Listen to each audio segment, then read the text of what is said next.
Good morning, highly favored of God. I love the favor of God. There's nothing like it. Every morning before I leave my home, I claim the favor of God and expect it everywhere I go. I could tell you story after story how God's favor has surrounded us like a shield. We've come to depend on God's favor. I believe that the favor of God is the answer that will cause you to rise above the trouble in this world and not be affected by the problems that affect other people. The more you see the favor of God in the Word, the stronger your faith and expectancy for it to manifest in your life will be. I love Psalm 5:12. It says, "For you, O Lord, will bless the righteous. With favor you will surround him as with a shield."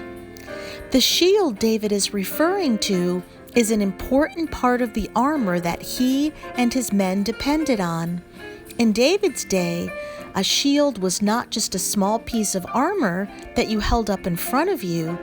This shield was as tall as a man. It was large and broad. It protected your whole body. So, in David's mind, when he thought of the favor of God, he thought of it like that shield, one that surrounded him, protected him, and could not be penetrated. That is how the favor of God is on our lives. It surrounds us like that shield. Another word to describe this shield in the Old Testament is the word wall or hedge. Do you remember how God had placed a hedge of protection around Job? Job had a wall around his life, his house, his family, and his possessions, and Satan could not penetrate it. Satan says of Job in Job 1:10, "Why, no one ever had it so good. You make sure nothing bad happens to him or his family or his possessions. You bless everything he does. He cannot lose." Satan was fully aware that Job had a hedge or wall of protection around him and that he could not penetrate it. He tried on several occasions to bring it down and knew he could not, so he tried talking God into bringing down the wall. Satan says to God in verse 11, "If you would just bring down the wall and let me in, then you will find out the only reason he serves you is because of all these things you've done for him. He'll turn his back on you when that wall comes down." Why would Satan try to talk God into pulling down the wall? Because Satan knew he could not, then discovered God would not. Satan does not have the ability to pull down the wall because if he did, he would not have asked God to do it. This means the only one that could bring down the wall was Job himself, and he did. God did not bring it down. Satan could not take it down.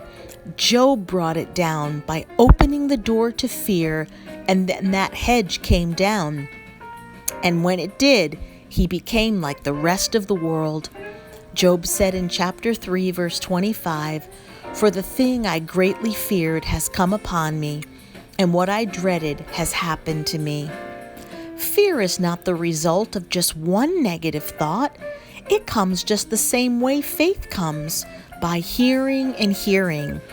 If you expose yourself to negative opinions and thoughts all the time, you're going to grow in fear. Satan's purpose in exposing you to negative information is to distract you from the promises of God. If you listen long enough, it will produce in you the same thing it produced in Job, great fear. It will eventually cause you to fear that what you are hearing is going to happen to you until you bring down the wall. I exhort you to not subject your spirit to negative voices coming from the media, friends, or relatives. If you allow fear to be developed on the inside of you, then you are no longer looking to the favor of God to protect you. You're just consumed with all those bad things. That is why Proverbs 4:23 says, "Guard your heart with all vigilance." It's imperative that we keep a firm grip on the promises of God that keep us going. Hebrews 10:23. God has put a wall of favor around our lives, but it's up to us to keep the wall up. My challenge to you is to do whatever it takes so that this wall stays in place. Be strong in faith, expecting God's favor to manifest in your life every day. God bless you guys. If you were encouraged today and would like to donate to our ministry, simply go on to gordonministries.org and click donate. I love you and am praying for you today.